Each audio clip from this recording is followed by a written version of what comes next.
we have a huge issue. Just got to the parts yard to go pull the axles and doors and all sorts of fun stuff off this H3, and I put my drone up to take some photos and video for you guys, and it's not there. So yeah, this is going to be a very different video now.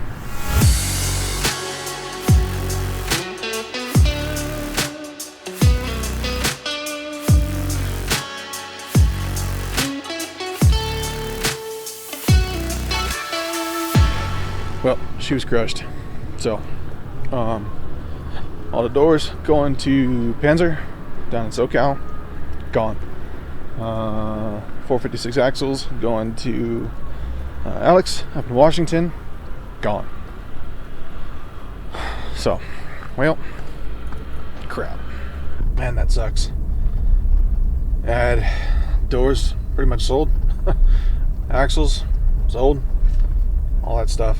So, I guess part one of the H3 swap video series type thing is going to have to wait. Well, let's head back to the shop, and next thing I've got to do on my list is pull the busted 5.3 out of the Colorado, the placeholder, and I want to tear that down. And one of the things I wanted to talk to you guys about is the Gen 4 parts that are inside that motor that I'm going to be keeping and putting into the 6.0, the Gen 3 6.0, the LQ4. That's ultimately going to go back into the Colorado.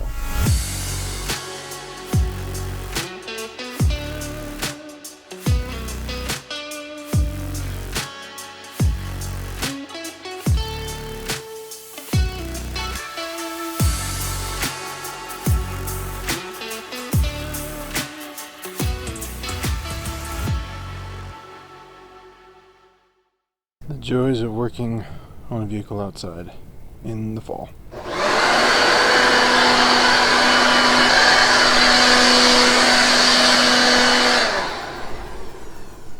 Well, I'm hoping that this will be sufficient, because I don't have any really good way of doing this.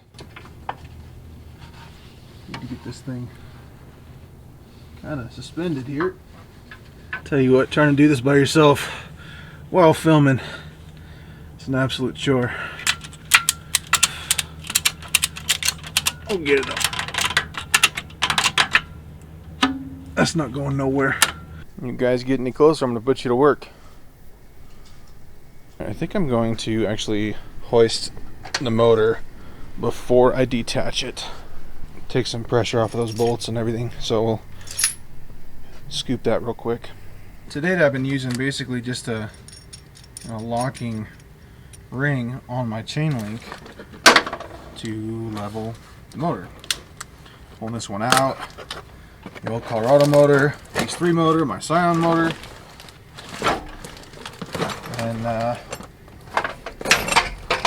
whoops, I thought, you know what, just gonna get me one of the cheapest load levelers I can. Nice.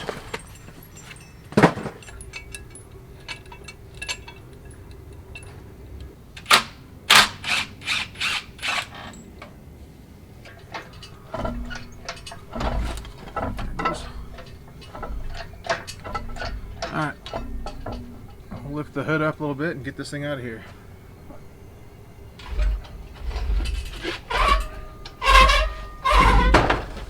Helped one of my neighbors a couple days ago. He gave me a bunch of zucchini bread. I helped my other neighbor. I just got a fat bottle of tequila. Telling you, being nice is the new currency. Helping people out. Alright, let's get back to this truck build.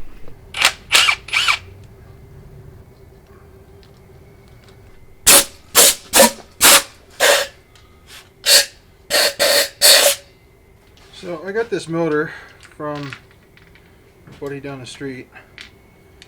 A buddy of his blew it up. I'll show you guys why here in a second. But what am I doing? But there's a lot of parts on this motor that I want, and I can use on my 6.0. So Some of the upgraded parts here, actually the valve covers are a different PCV design. So it's got a different baffle design for the PCV system. It actually has these little weep holes here that let any of the kind of coalesced oil drain out. That is a missing piston. It's not there. The story goes he had some sort of medical episode or passed out on the way home one night and woke up on the side of the road redlining, and the motor sounded kind of weird. So brought it over to my buddy's house, and he couldn't figure out what it was doing. He called me.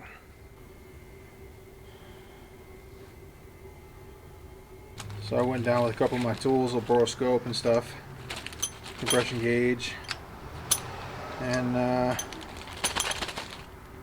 no compression, cylinder number 4, I think it is. And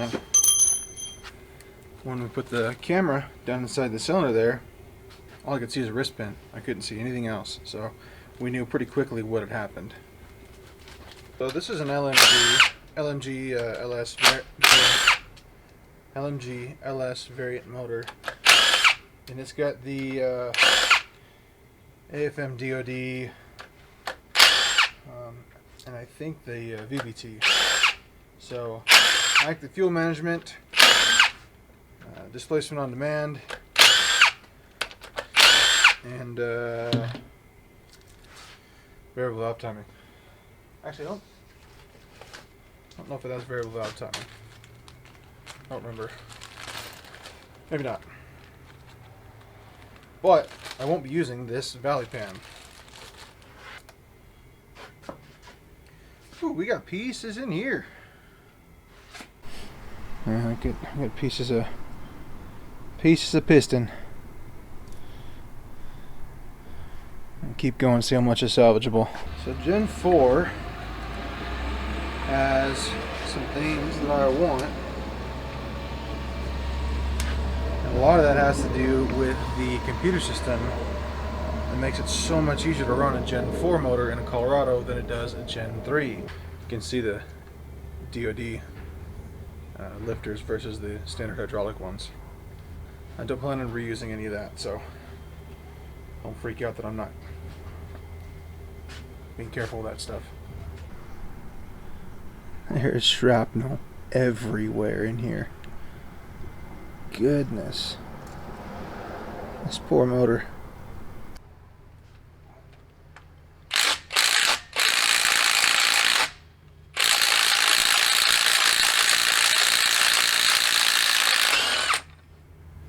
That just happened. Not even full battery. I think I just welded my socket and or 3-jaw puller to itself. So let's flip this over and I'll pull the oil pan and I'll show you guys the crank. I thought they drained this. That's not good. Let's see if they drained it.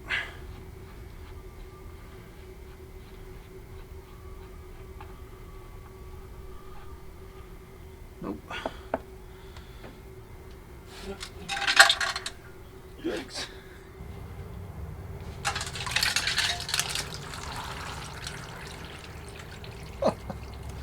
That freaking piece is all up in there.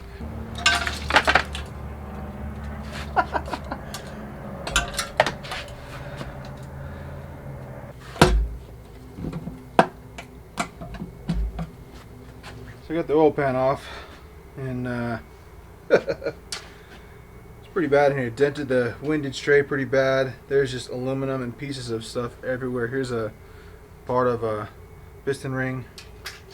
So I'm gonna get my shop vac and I'm gonna suck up what I can real quick because it's all aluminum. I can't just, you know, magnetize it. But hopefully what I want is not broken.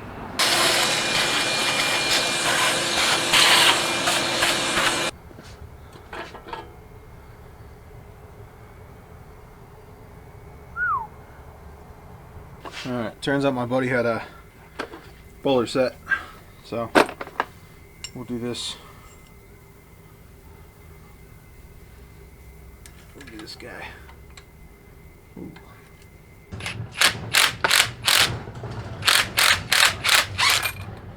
So nice having the right tools. Dang. So the Gen 4 LS motors have a 58X, 4X cam and crank sensor reluctor, respectively.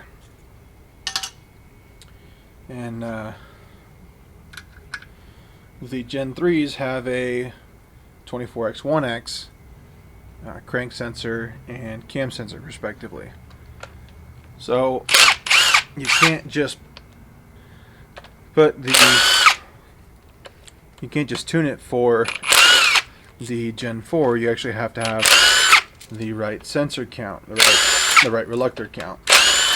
Now I think you can do like the reverse.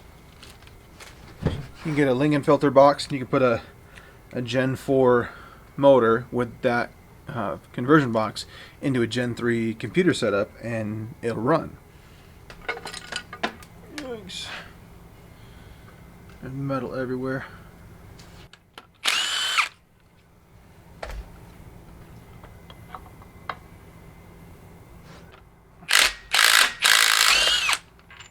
Wow. So this is what they're calling the 4X cam reluctor.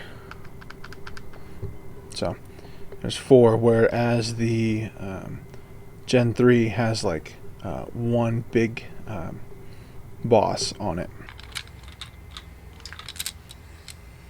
There you go. That was one of the things I need.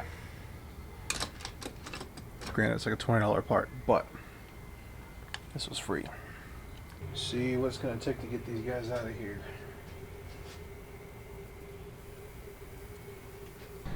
You guys can see there just how bad the crank is. It's a 58X reluctor, which is what I want. So worst case is if this is trashed, I can get this off and replace that. I need to rotate the motor now and get the pistons and connecting rods and all that stuff out of here, and then I can pull this crank out and really see just how bad it is, because that's the entire point of tearing this motor down today.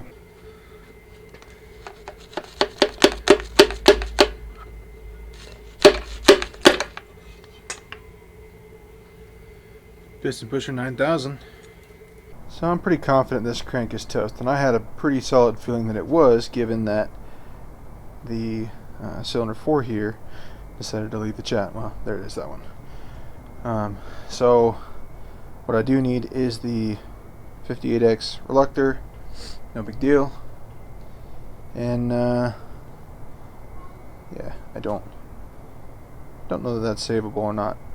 Plus the crank here is weighted for the Gen 4 rods and pistons, whereas my LQ4 crank is not. So what I'll end up doing is putting the 58X crank reluctor on the 6.0 crank effectively, and it'll be essentially a Gen 4 LS.